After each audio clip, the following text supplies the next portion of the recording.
ብሌን እንግዲህ ሳትወድ በግዷ ቀለበት ልታረግ ነው። አምናንም እንግዲህ አይኑ እያየ ያለው ከልቡ የሚወዳትን ልጅ አሳልፎ ሊሰጥ ተገዷል። ወንድ ልጅ ቆረጠ ነው የሚባለው።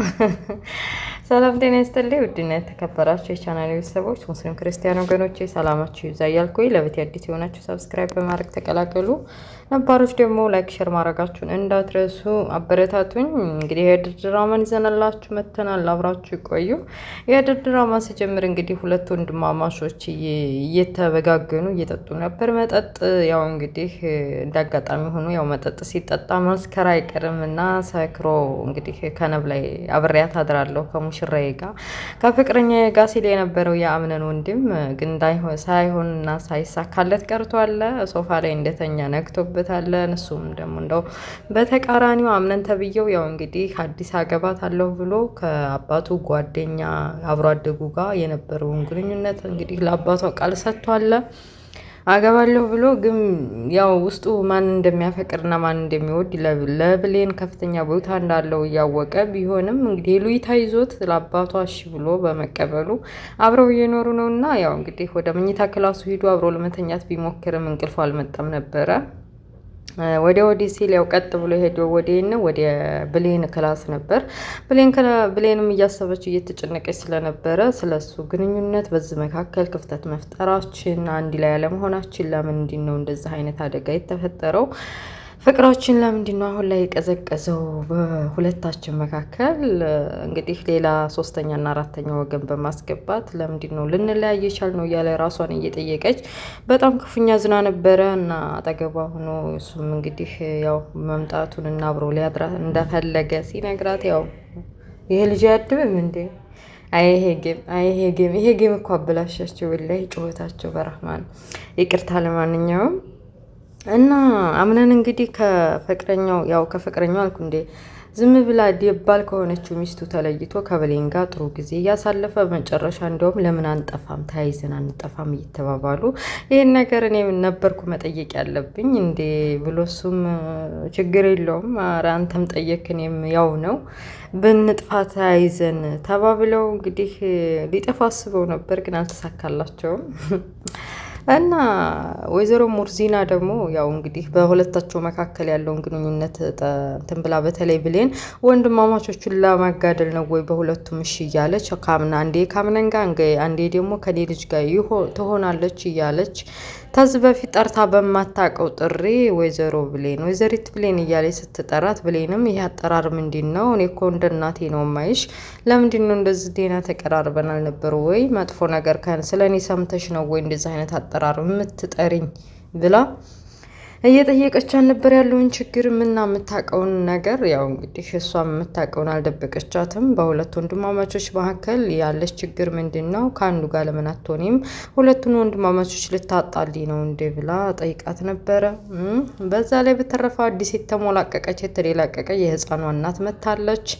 እንግዲህ የአምነን እናያት ልቧን ሽርትት አድርጋ ዝቅ አድርጋ እና ዛህራንም ዝቅ አድርጋ ሰልችታ በመጨረሻ ከብሌንም ጋር እየተግባባች በዛች። ከዛም በተረፈ ደግሞ ያው እንግዲህ አገባለሁ ያለችው አሁን አብሮ አደግ ጓደኛ የአምነን እሷ ጋር ተመሳጥራ በብሌን ላይ መጥፎ ነገር ለማድረግ አሲረው ነበር ግን አልተሳካላቸውም። በመጨረሻ ሚቺ አገባለሁ ያለችው አምነንን ፍቅረኛዋ ፈቅራታለሁ ብሎ የፍቅር ጥያቄ ያቀረበው ወንድሙ ቀለበት አስርላታለሁ ብሎ ተነስቶ ጉዱን ሲነግረው እሱም ጨለማ ሆነበት። ፈጠናችሁ እኮ ለምንድን ነው አሁን ቀለበት የምታስርላት ብሎ ሊያስተባብል ቢሞክርም አይሆንም፣ እኔ በጣም ወድጃታለሁ፣ ቶሎ ማግባት ፈልጋለሁ፣ ወደ ትዳር ዓለም ቶሎ መግባት ፈልጋለሁ ብሎ እንግዲህ አፉን ጸጥ አድርጎታል ማለት ነው። ልጁ የራሱን ስራ እንግዲህ አምነንን ለመበቀል የእሱ የሆነውን ነገር ለመቀማት ቆርጦ ተነስቷል። ያው እንግዲህ እሱ እናትና አባቱ ጋር አድጓል።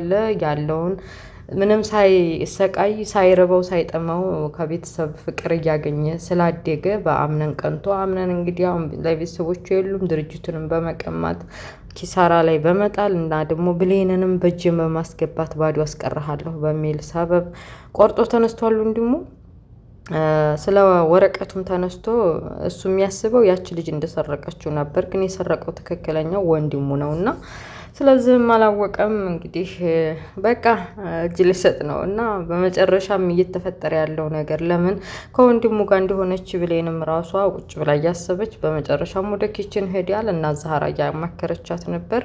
እንግዲህ እኔ አስቀድሜ እነግርሻለሁ የሚያስደስትሽን ከኋላ ሁኜ አይዞሽ ብዬ ደግፍሻለሁ፣ ችግር የለብኝም እንደ እናትነቴ።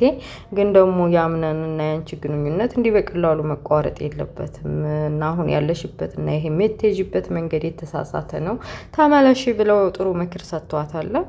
እሷም እንግዲህ በቃ ምን ታርግ መመለስ ወደ ኋላ እንዲብላ ትመልሳለች። በተለይ ደግሞ ይቺ አብሮ አደጉ ነኝ አገባዋለሁ ባሌ ነው ብላ ቆርጣ የተነሳችው የአምነን ጓደኛ አብሮ አደጉ ያው እንግዲህ አብራ ቶሎ ብላ ለማጋባት እኔ ደግሳለሁኝ በእኔ ጣለው፣ አንተ ብቻ ቀለበት ለማድረግና የቀለበት ስነስርዓቱን ፕሮግራም ለመፈጸም ዝግጁ አድርግ ብላ ለአምነን ወንድም ስትነግረው እንግዲህ ነገሩን ፈጠን ለማድረግ ለሁሉም ቤተሰብ ተናግሮ ቤቱ በግቢው እንዳለ በአበባ በሸብረቅረቅ ብሎ ሁላቸውም ፏ ብትን ብለው እንግዲህ የብሌንንና የፍቅረኛዋን የቀለበት ስነ ስርዓት ለመታደም ሁላቸውም ፍጥጥ ባሉበት እንግዲህ ተንበርክኮ እየጠየቃት ነበረ።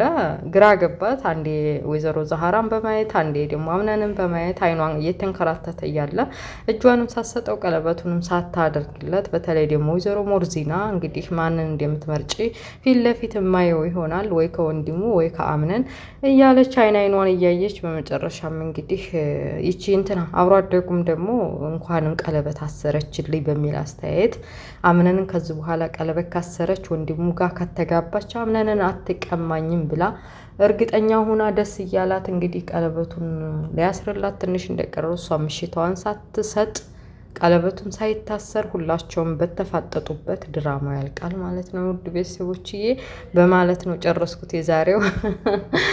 ወይ ጉድ! እና ይህን ይመስላል። ምን ትላላችሁ? ኧረ በጣም ነው የሚያስጠላው በእውነት። ድርጅቱ ሚክሰር፣ ቤቱም ይቃጠል፣ ድህነትም ውስጥ ይግቡ፣ ገንዘባቸው ሚክሰር።